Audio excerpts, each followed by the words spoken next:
Hey, seasonal greetings to you one and all. It's been a minute since I've seen a lot of you. It's always an honor to be asked to share a testimony because I know that testimonies do change lives, and I'm going to take a few minutes just to give you a backdrop of how I came to Christ.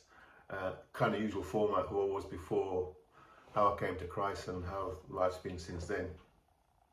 But bear with me, I'm going to have to go back a little bit to come forward. I grew up in an inner city area in Birmingham, Handsworth.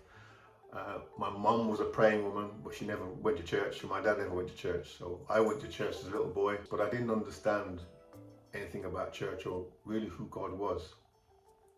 But after leaving school, I soon realized that I had a lack of opportunities around me, and I was never going to get a job as a brain surgeon.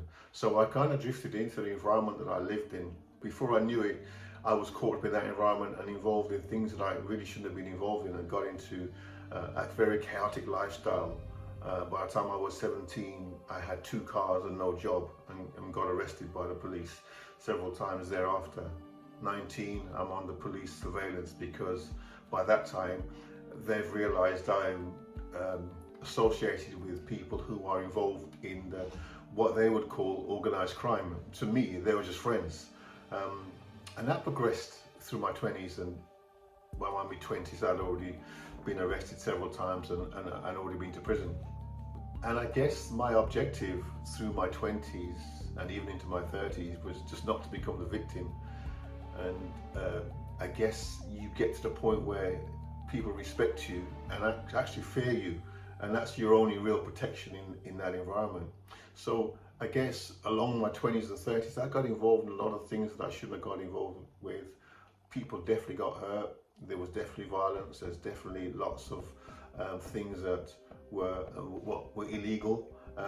But I started to live life to pretty much extremes, and got to the stage where I was just enjoying life, and I was literally clubbing, going to nightclubs every day, every night.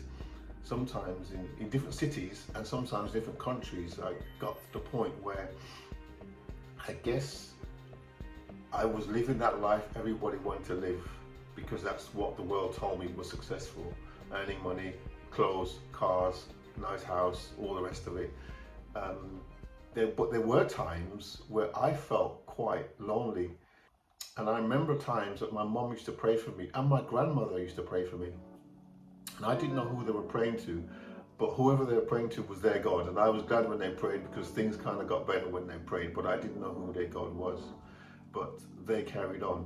And I got to the point where people wanted to be me, I wanted to be around me, but I didn't want to be with me. I was just bored with that lifestyle. And I got to that stage where I thought, there's got to be more to life than this, because I'd been living this life since my teens, and by the time I was 25, I'd done most of the things I ever wanted to do. I had a couple of houses, I had cars, I was just it was great. But it was empty, and I look back at it now, and the Lord had exposed me to all the things of the world, but they just didn't satisfy me. I felt the kind of towards middle of 2003, I felt really uncomfortable with the extreme chaotic lifestyle I was living, but I didn't know anything else. And I used to say to people, don't do what I do, because you might not get away with it. I just do this because it's all I know. But I started to end up in places and situations with people and think, what am I doing here? This is not what I want to do. Late 2003, I got that calling that things need to change, but I didn't know what. And I just felt the urge to go to church. And I remember being in Barbados, going to visit my mum, and I'd never been to church with her, and I felt I need to go to church. And I went out clubbing as usual, then I went to church, and I just felt there was something pulling me. And even when I came back to the UK, which is probably early January, I just felt an uncomfortableness about my lifestyle, and I didn't know what church was about, but I felt I needed to be in church. And I remember going to a church with a friend of mine, my accountant actually, and I thought, this church is, because I didn't really know people who went to church, so I had to kind of hunt around, and I went to this church, and it was Pentecostal church, a lot of clapping, a lot of singing. It was loud, and I didn't understand worship, and I didn't understand church. So I thought, this is too loud. I don't know what they're doing. When I'm standing up, they're sitting down. When I sit down, they stand up. I was getting it all wrong. I was missing all the church signals. So I left. I never went back. I thought they're weird. These church people are weird, because I actually did think people who went to church were weird. The next week, I felt that calling. I found another friend that I knew from way back when. I went to his church, and they were all wearing white gowns and weird. No, couldn't do it.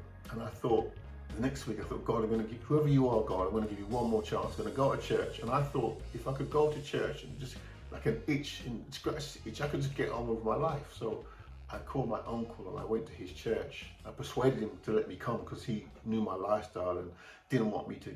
He just was suspicious, because he just thought, why do you want to come?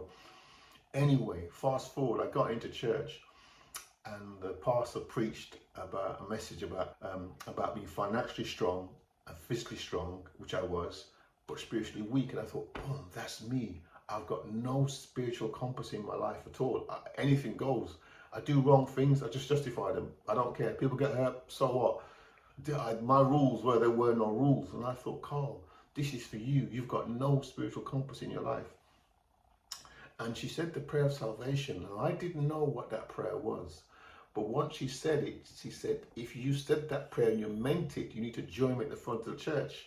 And I thought, no way am I going to the front of the church, because no. And I felt a fear come over me.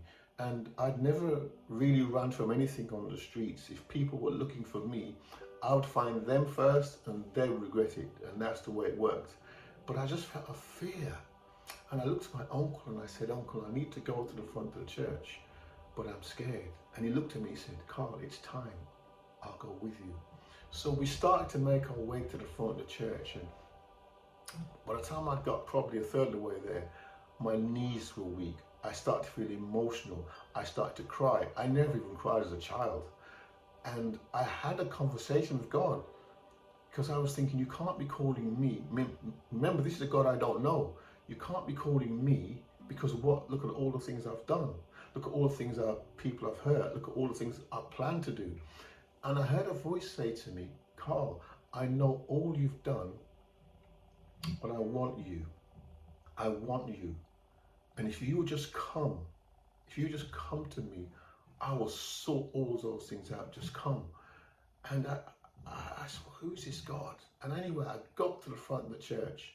A guy prayed for me and he said, Carl, your life will change today. It's never going to be the same again.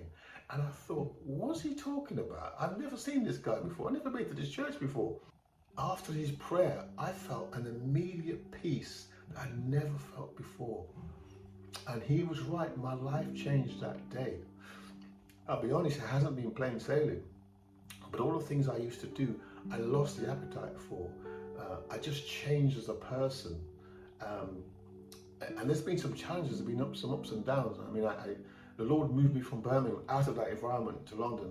I got a job here, then I started a business, I settled down, I found a church, met Pastor Doug, and things were still challenging, but the Lord has changed my character, changed my name, and changed what I was. And it's almost 20 years now that's happened. One of the things that's changed my life the most and been most satisfying is joining the prison ministry in Emmanuel, which has got to have been about 7 or 8 years, or if not more. I know you don't really see me, but I'm still here. And that's been satisfying because it's allowed me to share testimonies. It's allowed me to meet people and minister to people who were me. I was that person many years ago, and God had transformed my life. And if it can transform my life, some of those guys I meet, I share stuff with them, and it really, I connect to them because I was that guy. Most of my friends went to prison. I know what prison's all about. I know what life's about. But the key thing I want to take from this is my mother and grandmother continue to pray for me. And I don't know who this is for, but pray for your sons. Pray for the men in your life. Pray for your brothers.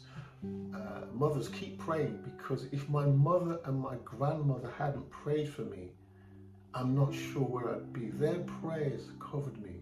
And God saw all of my wrongs, but he heard their prayers. And he knew that once he called me, I would come. And his name would be lifted up high. So I just encourage you. I've had to top and tell this testimony, but I think you get the gist of it. That's where God has brought me from. So if he can do it for me, he can do it for your sons, he can do it for your brothers, he can do it for the men out there on the streets, because I was one of those guys. So I'm out of time, but not out of testimony. But I hope this helps, and I hope this reaches someone. So once again, God bless you.